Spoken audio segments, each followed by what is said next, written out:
नमस्कार, मैं doctor R के यादव, जीडी आई केयर, सिकर। आज हम बात कर रहे हैं ग्लूकोमा, काले पानी के बारे में। ग्लूकोमा एक ऐसी बीमारी है जिससे जो नज़र होती है वो इरिवर्सिबल यानी कि वापस कभी नहीं आ सकती। इस टाइप की बीमारी है। इसके अंदर होता क्या है, हमारी आँख को मेंटेन करने के लिए एक आँख के अंदर एक्वस ह्यूमर बोलते हैं फ्लूइड होता है, वो बनता है जो आँख की इंटीग्रिटी को बनाए रखता है। अब वो बनता है उसी रेशियो से वो ड्रेनेज होता है। अब इन दोनों चीज़ों के अंदर बैलेंस रहता है तब तक सब कुछ नॉर्मल चलता है। जब बन ज़्यादा रहा है या ड्रेनेज कम हो रहा है, दोनों के हिसाब से आँख के अंदर प्रेशर बढ़ जाता है। फ्लूइड की वॉल्यूम बढ़ता है तो आँख पे प्रेशर बढ़ता है।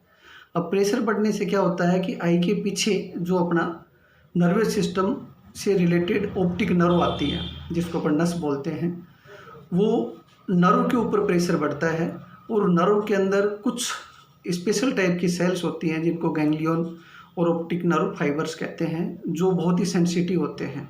वो फाइबर्स धीरे धीरे करके उससे डैमेज हो जाते हैं, जिसके कारण इसमें जो नज़र जाती है वो परमानेंटली लॉस होती है, जो वापस कभी नहीं आती।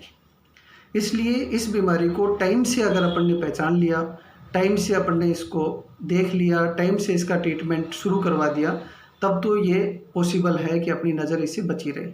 कई बार लास्ट स्टेज में अपने को इसका पता लगता है कि इतना ज़्यादा प्रेशर बढ़ जाता है कि उसके बाद में इरिवर्सिबली परमानेंट लॉस हो जाती है। अब काला पानी होता कैसे है?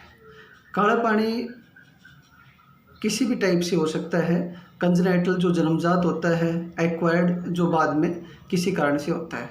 जन्मजात कैसे होता है? जन्मजात बच्चों के अंदर जब फॉर्मेशन हो रहा होता है, बच्चा 9 महीने का होता है, उसी ड्यूरेशन में उसके अंदर जो एक ड्रेनेज सिस्टम होता है अपने, उस ड्रेनेज सिस्टम की बनावट में ऐसा परिवर्तन हो जाता है जिसके कारण जो एक्वस ह्यूमर जो फ्लूइड है वो बाहर निकल नहीं पाता, तो उसके अंदर परमानेंटली उसका प्रेशर बढ़ जाता है।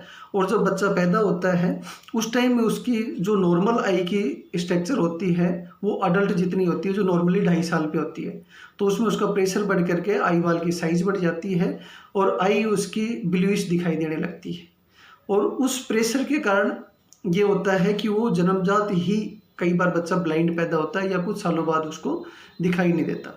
तो ऐसे बच्चों की भी स्क्रीनिंग बहुत ज़रूरी होती है कि टाइम से पता लग जाए तो इस भयानक बीमारी से बच सकते हैं।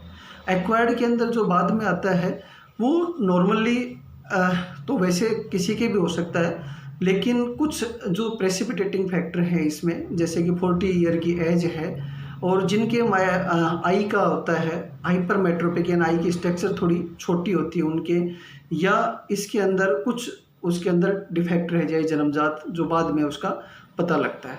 और फीमेल में थोड़ा सा प्रेसिपिटेटिंग मेल की बजाय इसमें ज़्यादा होता है। तो इसमें भी ये 2 टाइप का हो जाता है, जैसे कि एक जो ड्रेनेज ज़्यादा हो रहा है, ड्रेनेज कम हो पा रहा है तो उसमें एंगल क्लोजर ग्लूकोमा बोलते हैं, और एक जिसमें बन ज़्यादा रहा है उसको ओपन एंगल ग्लूकोमा बोलते हैं।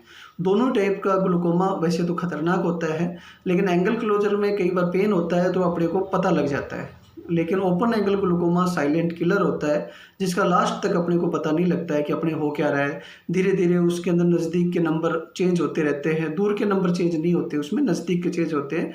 तो ऐसे अब जब अपने को इंडिकेशन मिले तो उस टाइम अपने को ध्यान रखना चाहिए और उस टाइम अपने को प्रॉपरली इसको दिखा लेना चाहिए।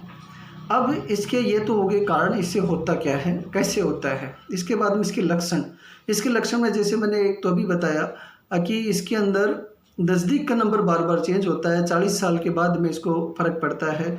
दूसरा, इसके अंदर क्या होता है, जैसे अपन लाइट देखते हैं, लाइट के अंदर कई बार जब ज़्यादा प्रेशर बढ़ जाता है तो लाइट इंद्रधनुष जैसा उसकी स्ट्रक्चर दिखाई ले लाइट के चारों तरफ, तो वो एक अपन नॉर्मली पहचान सकते हैं, वो एक इसका इंडिकेशन है। उसके अलावा नज़दीक का चश्मा बार बार चेंज हो रहा है, आँख के अंदर भारीपन आता है, कई बार आँख में हेडेक भी रहता है और एक स्पेशल टाइप की अजीब सा हेडेक इसके अंदर फील होता है और आँख में बेचैनी टाइप की एक उस हो जाता है। अब इसके ये तो इसके लक्षण, अब इसके उपचार के बारे में। उपचार देख इसका यही है, ट्रीटमेंट से बेटर इसका प्रोफाइलेक्सिस है। टाइम से इसको देख लिया जाए अपने को, जैसे कि बच्चों के अंदर टाइम से अपन ने देख लिया तो उसका ट्रीटमेंट अपन कर सकते हैं कि इसको अपन बीमारी ऐसी है कि जिसको अपन ख़त्म तो नहीं कर सकते, लेकिन उसकी जो प्रोग्रेस हो रही है उस प्रोग्रेस को अपन डैमेज होने की स्पीड को अपन कम कर दें।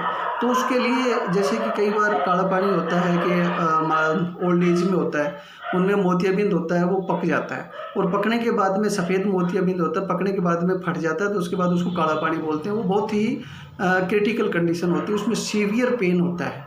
तो ऐसी कंडीशन नहीं आने दें, बुजुर्ग वगैरह उनका भी ध्यान रखें। जैसे मोतियाबिंद बने तो आजकल बहुत से इलाज हैं, फ्री भी है वैसे भी हैं, तो उनको टाइम से मोतियाबिंद का इलाज करा लें ताकि काले पानी का डेवलपमेंट नहीं हो। इसी प्रकार से कई बार चोट लग जाती है, चोट लगने के बाद अपन ध्यान नहीं देते, उसके अंदर भी एंगल के ऊपर दिक्कत आती है, उसमें ड्रेनेज सिस्टम गड़बड़ हो जाता है, उससे भी काला पानी बढ़ता है, जो टाइम से दिखा करके ट्रीटमेंट ले लेना चाहिए। इसके अलावा इसके जो 2 टाइप का बताया था, एंगल क्लोजर, एक ओपन एंगल। एंगल क्लोजर के अंदर मेनली सर्जिकल ट्रीटमेंट होता है और ओपन एंगल के अंदर मेडिकल ट्रीटमेंट होता है। मेडिकल ट्रीटमेंट में भी ये होता है कि उसको कई बार 2-2, 3-3 मेडिसिन देते हैं और कई बार 2-3 से नहीं होता है तो उसको भी सर्जिकली ट्रीटमेंट करना पड़ता है और बाद में एक सिंगल ड्रॉप के ऊपर रह जाते हैं। लेकिन इसके लिए बराबर ट्रीटमेंट लेना चाहिए और बराबर फॉलोअप में रहना चाहिए, बराबर आँख का प्रेशर मेंटेन रहना चाहिए, हर 6 महीने से फॉलोअप कराते रहना चाहिए। तो ये जो बीमारी है ये इस टाइप की है कि इरिवर्सिबल टाइप, जो मैंने शुरू में बताया था, अगर एक बार इससे नज़र चली गई तो नज़र हमेशा के लिए जाती है। इसलिए अपने को इसका ध्यान रखना है, मतलब जन्म से लेकर के ओल्ड एज तक। जन्मजात बच्चों को भी अपने को टाइम से दिखाना है आई स्पेशलिस्ट के पास, ओल्ड एज को भी अपने को टाइम से दिखाना है, और जो वर्किंग एज होती है उसमें तो अपन खुद कर सकते हैं। तो उसके लिए अपने को अवेयर रहना है और इस बीमारी से